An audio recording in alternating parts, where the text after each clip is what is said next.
Hello friends and welcome to competology IAS academy. आज हम लोग एक नए वायरस के बारे में चर्चा करने वाले हैं और इस वायरस के बारे में ये कहा जाता है कि ये बहुत ही ताकतवर, बहुत ही खतरनाक है।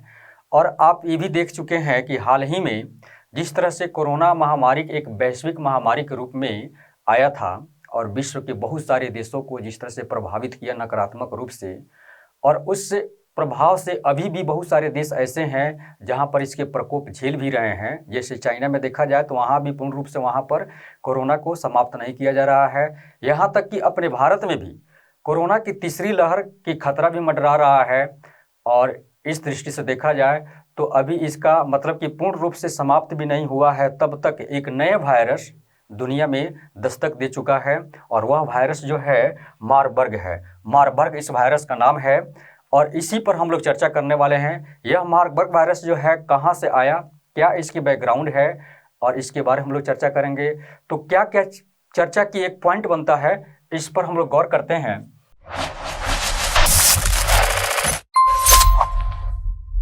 चर्चा में क्यों, अभी हाल ही फिलहाल ये चर्चा में क्यों, उसके बाद है कि मारबर्ग वायरस के बारे में कि क्या है। जैसे मारबर्ग वायरस कि सारा बैकग्राउंड हम लोग इसमें जानेंगे। तीसरा में टॉपिक में है कि मारबर्ग वायरस के लक्षण क्या है। मारबर्ग वायरस जो लक्षण है जब भी किसी के अंदर आता है तो उसके क्या लक्षण, शुरुआती क्या क्या लक्षण होते हैं, ठीक है, उससे निजात पाने के लिए क्या क्या सावधानियां होनी चाहिए। हालांकि मारबर्ग वायरस का ऐसा कोई टीका या क्या कहते हैं वैक्सीन वगैरह तो बना नहीं है, लेकिन फिर भी शुरुआती दौर में अगर कुछ सावधानियां बरती जाए तो इससे निजात पाया जा सकता है। लेकिन अगर एक बार इस वायरस के चपेट में कोई आ जाता है अच्छा तरीके से 2 से 22 दिन के बीच में, अगर इस वायरस के प्रकोप में कोई इसका निजात अगर नहीं कराता है, सोल्यूशन नहीं कराता है, तो फिर उस चपेट में आने के बाद फिर उस आदमी की रिकवरी नहीं हो पाती और धीरे धीरे धीरे धीरे उसका अंत यानी कि समाप्त यानी कि उसकी मृत्यु ही हो जाती है। इस तरह से देखा जाए तो कोरोना वायरस में जिस तरह से रिकवरी की चांसेस ज़्यादा थी, लेकिन यहाँ पर इस वायरस की वजह से यानी कि इस वायरस के चपेट में आने के बाद मनुष्य की यानी कि इंसान को उसकी रिकवरी की संभावना बहुत कम हो जाती है और लास्ट में उसको मरना ही होता है। तो ये सारे टॉपिक इसमें हैं। मारबर्ग वायरस के लक्षण क्या है, इसमें हम चर्चा करेंगे। इस वायरस से संक्रमण का इलाज क्या है, इलाज के बारे में। हालांकि इसका टीका वगैरह वैक्सीन नहीं बना है, लेकिन फिर भी कुछ इसकी सावधानियां हैं जिससे इससे निजात पाया जा सकता है।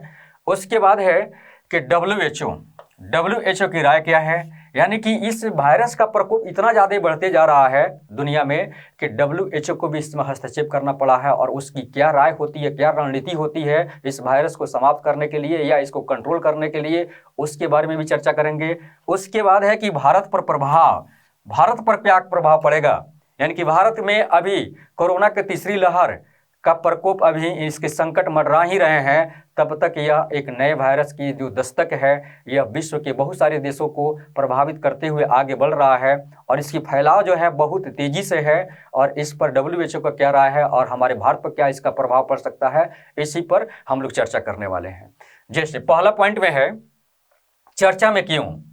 आप देख रहे हैं कि हाल ही में मलाबो एक स्थान है, यह मलाबो जो है यह इक्वेटोरियल गिनी एक जो देश है अफ्रीका कंटिनेंट का, उसी का एक भाग है और उसी के क्षेत्र में यह देखने को मिला है। मलाबो में मारबर्ग वायरस के प्रकोप को इस एरिया में, कहाँ, मलाबो क्षेत्र में बहुत ज़्यादा यहाँ पर मामले दिखे हैं और इसका प्रकोप काफ़ी यहाँ पर बढ़ा हुआ है।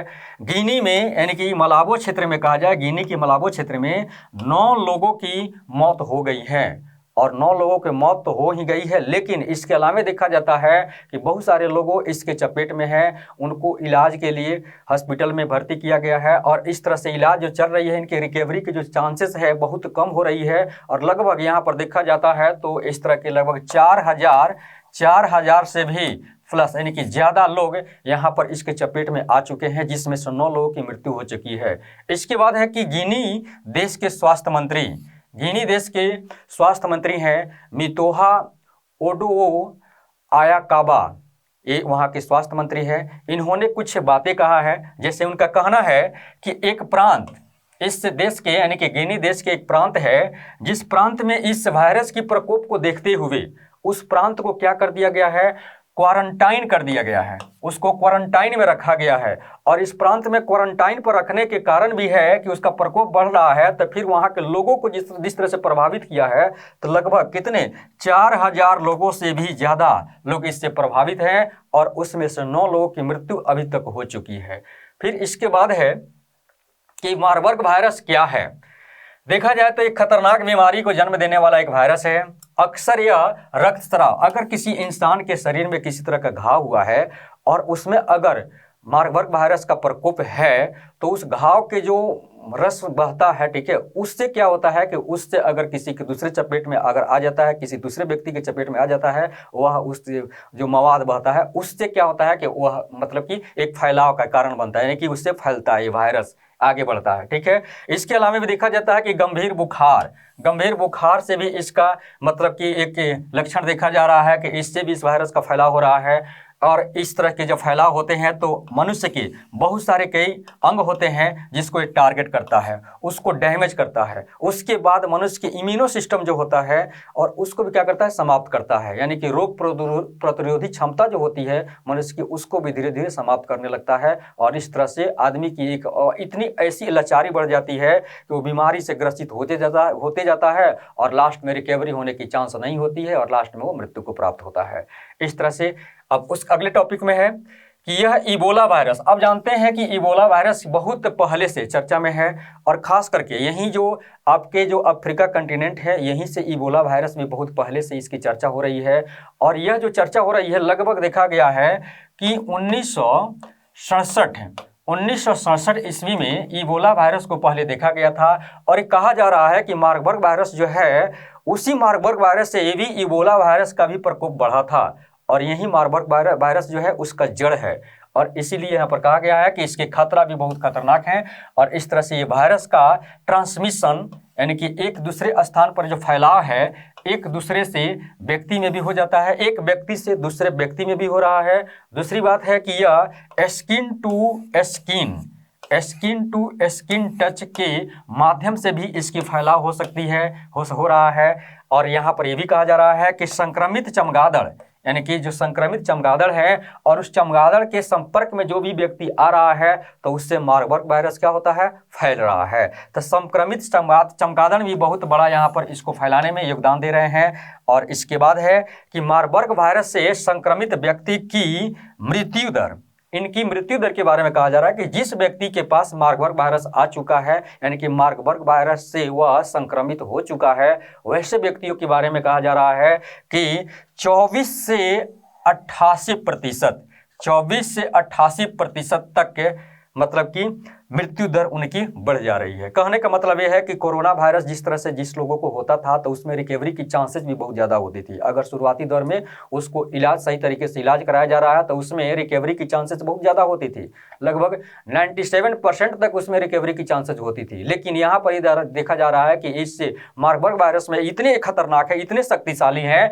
कि इसमें रिकवरी की चांसेस बहुत कम है, यानी कि मृत्यु का चांस यहाँ पर देखा जा रहा है जिसको भी हो जा रहा है तो उसमें 24 से 88% तक लोग मृत्यु को प्राप्त हो रहे हैं। तो ये काफ़ी इसकी शक्तिशाली यानी कि डेंजरस की मतलब की संभावना यहाँ पर हो रही है। उसके बाद है कि मार्बर्ग वायरस के लक्षण क्या है। आप इसमें देखेंगे कि मार्बर्ग वायरस के लक्षण क्या है। सबसे पहले इसके लक्षण शुरुआती दौर में क्या होता है कि मांसपेशियों में, इंसान की मांसपेशियों में दर्द होने लगता है, ठीक है, हाथ है पैर है हर जगह मांसपेशियों में दर्द होंगे। उसके बाद देखा जाए तो तेज बुखार, इस वायरस के शुरुआती दौर में देखा जाता है कि काफ़ी तेज बुखार हो जाता है। और फिर सिर दर्द भी होते हैं, सिर दर्द भी एक कारण बनता है यानी कि शुरुआती लक्षण का। और उसके बाद पेट में दर्द भी होते हैं, पेट में ऐंठन भी होने लगता है। ये सारे शुरुआती लक्षण हैं इस वायरस के प्रकोप का। और ये सारे लक्षण के बाद यहाँ पर आते हैं तो मतली की कंडीशन भी आ जाती है और उसके बाद उल्टी भी होने लगती है, खून का बहना भी शुरू हो जाता है। और जिस तरह से खून का बहना यहाँ पर शुरू हो जाता है और इन सारे चीज़ों के संपर्क में जो भी व्यक्ति आता है, इंसान आते हैं तो उनको भी वायरस के प्रकोप में आना पड़ता है। उसके बाद देखा जाता है कि वायरस की जो शुरुआत होती है तो लोग इसको समझ लेते हैं क्या कि यह टाइफाइड या मलेरिया है, यही समझने की भूल करते हैं और समझते हैं कि इसका तो इलाज तो संभव है। और मलेरिया और टाइफाइड समझकर इसमें काफ़ी लापरवाही करने लगते हैं। लेकिन जब यह लापरवाही करते करते आगे यह 2 से 21 दिन तक हो जाता है तो फिर इससे क्या होता है कि इसके प्रभाव काफ़ी अच्छी तरह से दिखने लगते हैं और उसके प्रकोप में यानी कि मारबर्ग वायरस के प्रकोप में आदमी पहुंच जाता है। और जब मारबर्ग वायरस के प्रकोप में आदमी पहुंच जाता है तो फिर उसको मतलब कि रिकवरी होने की चांसेस बहुत कम हो जाती है और वह 1 सप्ताह के अंदर में उसकी मृत्यु हो जाती है। ये इसकी कहानी है। इसमें देखा जाता है कि आंखों का कमजोर होना भी एक क्या है, एक लक्षण है, इसका शुरुआती लक्षण है। तो इन सारे शुरुआती लक्षणों का अगर ध्यान रख के और उस पर तुरंत उस पर उसका सलाह लिया जाए डॉक्टर से और उसका इलाज कराया जाए तो हो सकता है कि उसको जल्दी से मतलब कि समाप्त किया जा सके, ठीक बीमारी से निजात पाया जा सके। लेकिन अगर कोई लापरवाही करता है तो फिर उससे बहुत बड़ा ही उसको खतरा भुगतना पड़ सकता है। आगे है कि इस वायरस से संक्रमण का इलाज क्या है। देखा जाए तो मार्बर्ग वायरस जो है इसके संक्रमण का इलाज अभी तक कुछ नहीं है। इसका कोई वैक्सीन नहीं बना है, कोई इसका दावा नहीं है। वैज्ञानिक इस पर लगे हुए हैं कि क्या इसकी वैक्सीन होनी चाहिए, इसके खोज में लगे हुए हैं, लेकिन अभी तक कोई ऐसा टीका या वैक्सीन का निर्माण नहीं हुआ है। तो फिर इसका क्या सावधानियां होनी चाहिए, यहाँ पर है कि वैज्ञानिकों का द्वारा उपचार की खोज किया जा रहा है। लेकिन विश्व स्वास्थ्य संगठन WHO का कहना है कि जिसको भी अगर ये मार्बर्ग वायरस के प्रकोप में जो भी व्यक्ति आ गया है तो उसको क्या करना होगा कि शरीर को हाइड्रेट रखना होगा, उसको खूब पानी पीने की आवश्यकता है।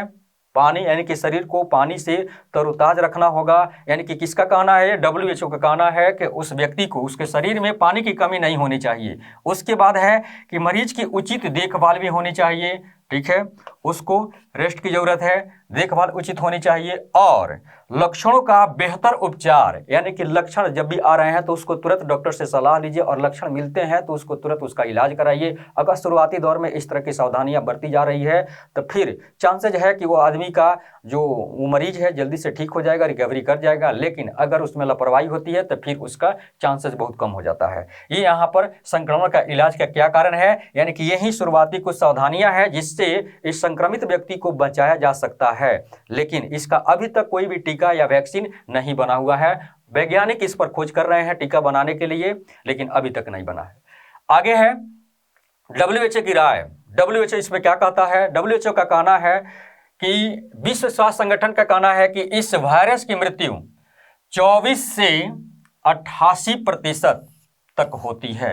यानी कि जो भी व्यक्ति इसमें आते हैं और उनमें से देखा जाए तो यह 24 से 88% लोगों की इसकी मृत्यु हो जा रही है। यानी कि वहाँ पर उन्हें बचने की चांसेस, रिकवरी होने की चांसेस बहुत कम है। और यहाँ पर ये भी बात है कि अफ्रीका के WHO के क्षेत्रीय निदेशक डॉक्टर मत्सिंदिसो मोएती का कहना है, इन्होंने कहा कि इस वायरस में दूर दूर तक फैलने की क्षमता बहुत ज़्यादा है। यानी कि ये वायरस बहुत जल्दी ही दूर दूर तक फैलती जा रही है और यह आगे आने वाले समय में एक वैश्विक महामारी के रूप में ना ये प्रकट हो जाए, इसके बारे में इनका ये कहना है। इसके बाद कहना है कि इसलिए इसे हमें जल्द से जल्द इसको समाप्त करने की ज़रूरत है, इसको नियंत्रित करने की ज़रूरत है, रोकने की ज़रूरत है। यानी कि क्षेत्रीय वहाँ के WHO के जो वहाँ मात्सिंदिसो मोएती जो वहाँ के क्षेत्रीय निदेशक हैं, उनका ये कहना है कि इसको जल्दी से मतलब कि कंट्रोल करने की उपाय करना होगा। नहीं तो इतनी जल्दी इसकी फैलाव है कि विश्व में बहुत सारे देश इसके जल्दी चपेट में आ जाएंगे, जो कि इसको रोकना बहुत मुश्किल हो जाएगा। उसके बाद है कि भारत पर क्या प्रभाव है। आप देख रहे हैं कि दुनिया भर में कोरोना महामारी का संकट अभी भी बरकरार है।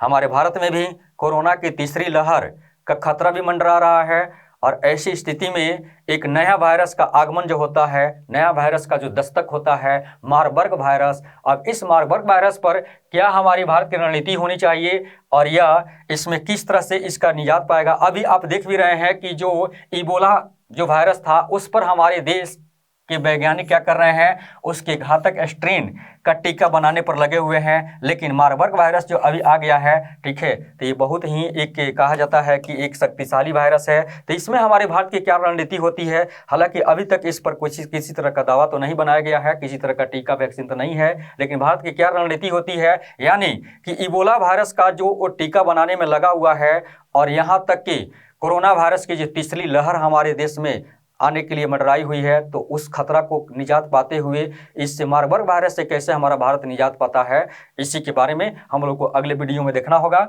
और इसके बाद इस चैनल को सब्सक्राइब करिए और बेल आइकन बटन को भी दबाइए। जितना ज़्यादा हो सके उतना आप इसको शेयर भी करिए। Thank you.